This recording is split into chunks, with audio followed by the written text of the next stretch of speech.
Within my hand here, I have a copy of an email that I sent to Russell Brand, because Russell Brand announced yesterday that he had been baptised into the Christian faith. Now, for many years, Russell had tattoos of Jesus and related tattoos, i.e. number 33, the year or the age Jesus was reputedly when he was crucified. So he's always been, in the Jesus camp, but he went the whole hog, and he was baptised, and now he's a fully fledged Christian. Now, I wrote this email because I would love to have a conversation with him. I've always wanted to have a conversation with Russell Brand because I've always admired him. He has absolute rapier, sharp wit. He's super intelligent and fast thinking. He's a great guy all round, I think. And I would have loved to have had him as a friend. But watching him, listening to him is the next best thing, as we all know. I found his philosophy, his idealism, and everything he stands for is wholesome, and he's been a fighter against the system, and he's an advocate for free speech and human freedoms and all this sort of stuff. And I don't know how many of you are familiar with Russell Brand, but most of my viewers are British, and so I would think all of you guys have a certain knowledge of Russell Brand, and personally I consider him a national treasure. I really do.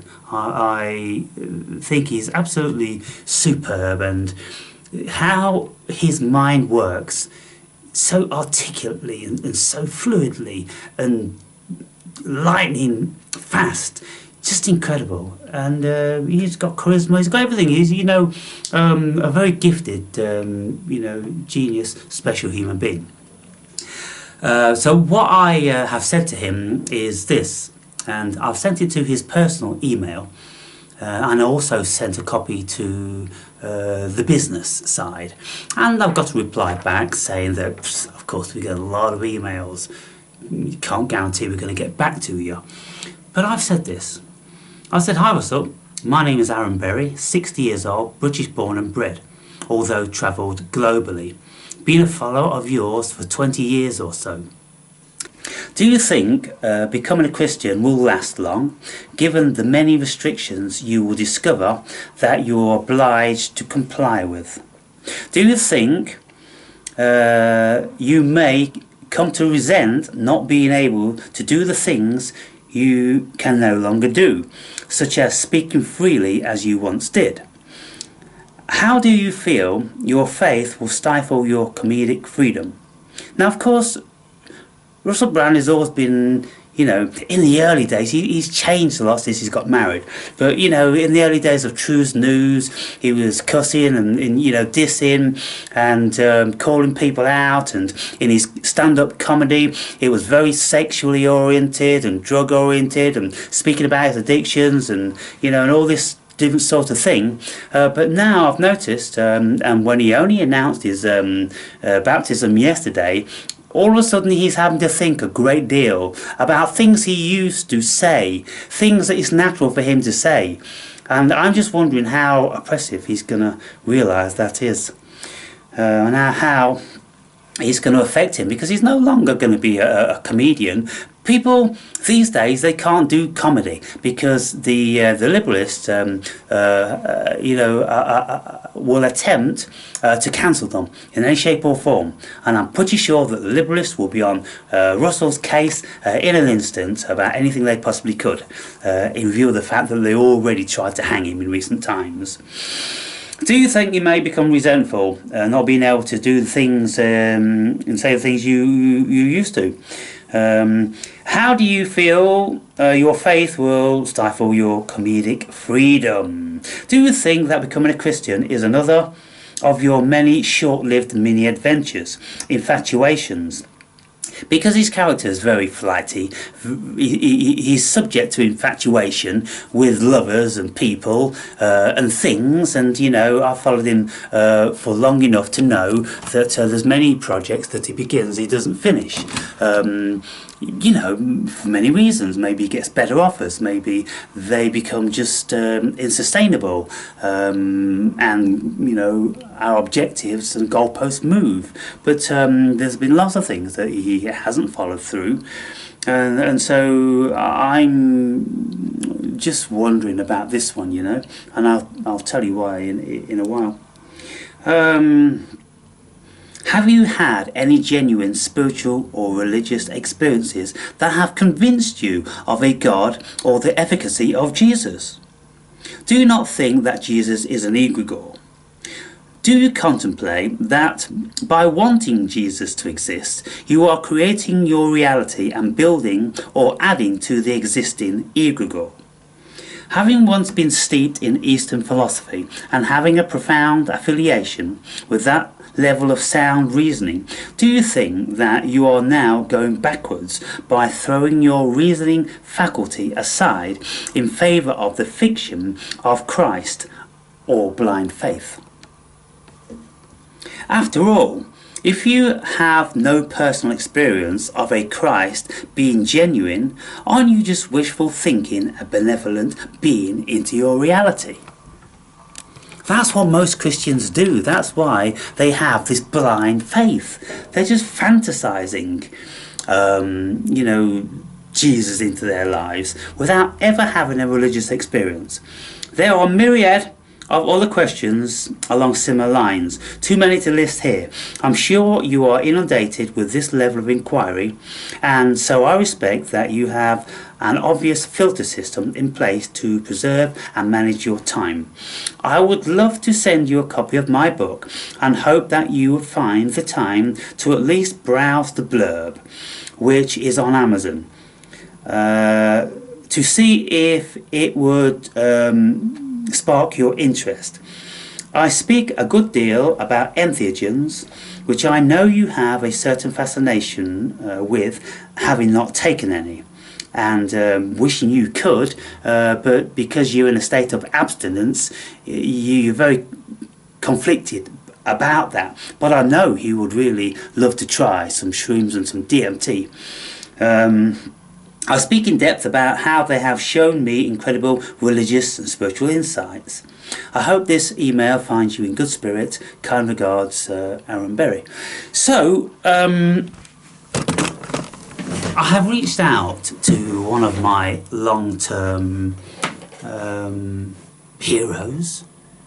You know, he's achieved a good deal.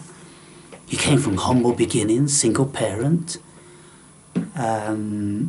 He's pulled himself together out of his sex addiction, drink addiction, drug addiction.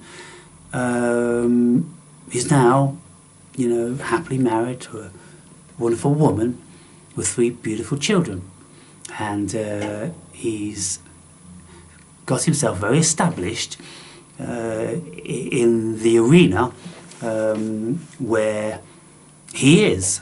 Now, I don't know whether, you know, you guys even know about him, to be fair, but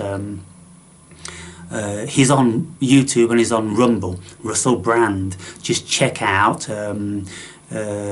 his kind of like a news channel, you know, just looking at what's going on in the world and, you know, waking people up, attempting to wake people up and informing people. And he's been doing this a long time, and he's very good at it, and he interviews many prominent people, and in turn he has been interviewed by many prominent people.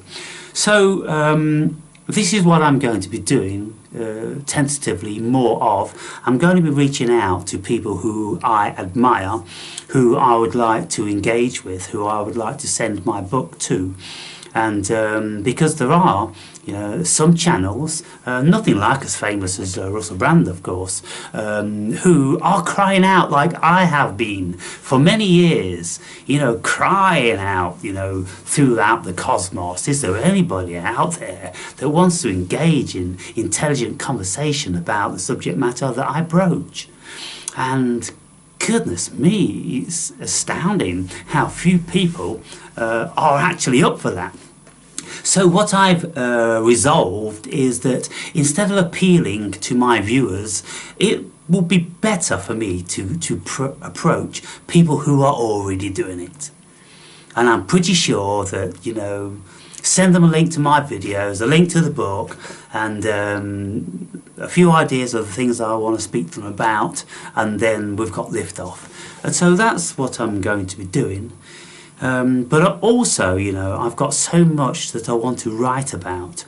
And I made a video the other day, and I'm not quite sure whether I'm going to put it up or not, whether it's superfluous now, but I'm being compromised by doing what I'm doing here, because I really should be writing instead of talking, because writing is going to be around for a lot longer than any of these YouTube channels, which can be taken down and destroyed in an instant. And of course, you know, anybody that's ever been anybody or is going to be anybody has to have had a book. You've got to have a book if anybody is going to take you serious or want to speak about your philosophy. They've got to have something and see where you're coming from, and then they can, you know, read that and then question you on that. If you don't have a philosophy which is, you know, written down, then there's nothing too captivating. So I've got several other books that I'm desirous to write, and I'm being drawn more and more into doing that. And so I was saying in the video that I'm going to minimise my prolific uploading to a couple of videos a week, and concentrate on writing stuff down. And one of the things I was going to be doing is that I'm just going to be getting my videos transcribed, you know, text from talk, chat, you know, GPT, that sort of thing, and I'll just make a few modifications, but I've already said it all thousands and thousands of times, and so I can just you know, get the transcript from what I've been saying for all these years. And so anyway, that was it. I'll keep this sweet. Just announcing that I am actually desirous to at least you know, get a few lines in return from Russell Brand. And I would have thought, you know, these sort of questions would have been right up his street, because he's open, you know, inquiring, and he likes to think. And I don't think I'm being too impertinent just to ask these things. And I'm hoping by some stroke of genius that you know, he or his organisation will get back to me, and you know, ideally I'd love to do an interview with him, you know, whether it's private or for public consumption. But anyway, just let you know what's happening there, guys. I will be doing more of this sort of thing, approaching people, because I think that's the way, you know, to promote my book and to engage with people who have been speaking about very similar stuff for a long time. Instead of just crying out into the wilderness, I've got to go to source, haven't I? Sounds like a plan, right?